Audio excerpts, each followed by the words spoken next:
ನಮಸ್ಕಾರ ಎಲ್ಲರಿಗೂ. ಇಂದಿನ ವಿಡಿಯೋದಲ್ಲಿ ನಾನು ನನ್ನ ತಂದೆಯ ಇನ್ನೊಂದು ಒಳ್ಳೆಯ ಗುಣದ ಬಗ್ಗೆ ನಿಮ್ಮ ಹತ್ರ ಶೇರ್ ಮಾಡ್ಕೊಳ್ತಾ ಇದ್ದೀನಿ. ನಮ್ಮ ತಂದೆ ಮಕ್ಕಳಂದರೆ ತುಂಬ ಪ್ರೀತಿ, ಅದರಲ್ಲೂ ನಾವು ಹೆಣ್ಮಕ್ಳು ಅಂದರೆ ತುಂಬ ಪ್ರೀತಿ, ಕರುಣೆ, ಕನಿಕರ, ಪ್ರೀತಿ, ಮಮತೆ ಅನ್ನೋದು ನಮ್ಮ ತಂದೆಯ ಹೃದಯದಲ್ಲಿ ತುಂಬಿ ತುಳುಕ್ತಾ ಇತ್ತು ಯಾವಾಗಲೂ ಅಷ್ಟೇ. ಹಾಗೆ ಹೆಂಡತಿ ಅಂದ್ರೂ ಪ್ರೀತಿ, ಗೌರವ. ಹಾಗೆ ಹೆತ್ತ ತಂದೆ ತಾಯಿ ಬಂದರೂ ಕೂಡ ಅವ್ರ ಜೊತೆಗೂ ಅಷ್ಟೇ ಪ್ರೀತಿ ವಿಶ್ವಾಸದಿಂದ ಮಾತಾಡಿಸ್ತಾ ಇದ್ದರು. ಹಾಗೆ ಅಣ್ಣ ತಮ್ಮಂದಿರು ಬಂದರೂ ಕೂಡ ಅಷ್ಟೇ ಚೆನ್ನಾಗಿ ಮಾತಾಡ್ತಾ ಇದ್ದರು. ಹಾಗೆ ಪ್ರತಿದಿನ ಮಕ್ಕಳಿಗೆ ಯಾವತ್ತೂ ಹೊಡಿತಾ ಇರಲಿಲ್ಲ, ಬೈತಾ ಇರಲಿಲ್ಲ. ಯಾವಾಗಲಾದರೂ ನಾವೇನಾದರೂ ಜಾಸ್ತಿ ಕಾಡಿದರೆ, ಏನಾದರೂ ಒಂದು ಓದಿಲ್ಲ ಅಥವಾ ಎಲ್ಲಾದರೂ ಹೋಗಿ ತಿರುಗಾಡ್ಕೊಂಡು ಬಂದಾಗ ಮಾತ್ರ ಒಂದು ಸತಿ 2 ಸತಿ ಹೊಡಿತಾಯಿದ್ರು ಅಷ್ಟೇ. 1 ಏಟು ಅಥವಾ 2 ಏಟು ಹೊಡಿತಾಯಿದ್ರು, ಆಮೇಲೆ ಬೈತಾಯಿದ್ರು ಅಷ್ಟೇ. ಅದು ಬಿಟ್ಟರೆ ಬೇರೆ ಇನ್ನೇನು ಗೊತ್ತಿರಲಿಲ್ಲ ನಮ್ಮ ತಂದೆಗೆ.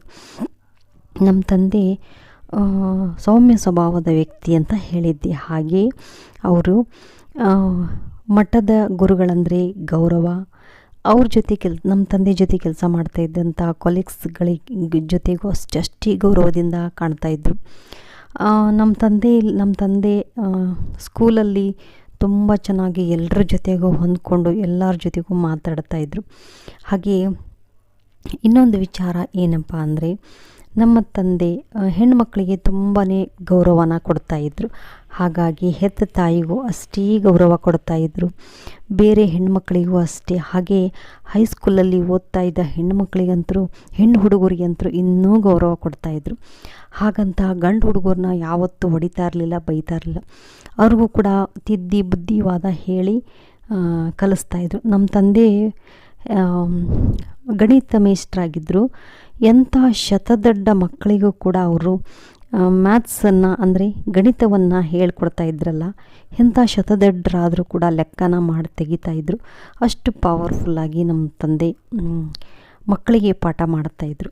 ನಾನು ಮತ್ತೆ ಮುಂದಿನ ವಿಡಿಯೋದಲ್ಲಿ ನನ್ನ ತಂದೆ ಯಾವ ಸಬ್ಜೆಕ್ಟನ್ನು ಹೇಳ್ತಾಯಿದ್ರು ಹೈಸ್ಕೂಲಲ್ಲಿ, ಹಾಗೆ ಯಾವ ರೀತಿ ಪಾಠ ಮಾಡ್ತಾಯಿದ್ರು ಅನ್ನೋದನ್ನು ನಾನು ಮತ್ತೆ ನೆಕ್ಸ್ಟ್ ವಿಡಿಯೋದಲ್ಲಿ ನಿಮ್ಮೊಂದಿಗೆ ಹಂಚಿಕೊಳ್ಳುತ್ತೇನೆ.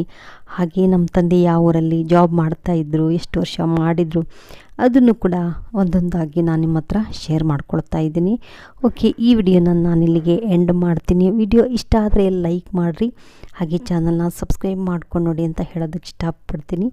ಮತ್ತು ಮುಂದಿನ ನಿಜ ಜೀವನ ಕಥೆಯೊಂದಿಗೆ ನಿಮ್ಮ ಮುಂದೆ ಬರುತ್ತೇನೆ. ಅಲ್ಲಿಯವರೆಗೂ ಧನ್ಯವಾದಗಳು.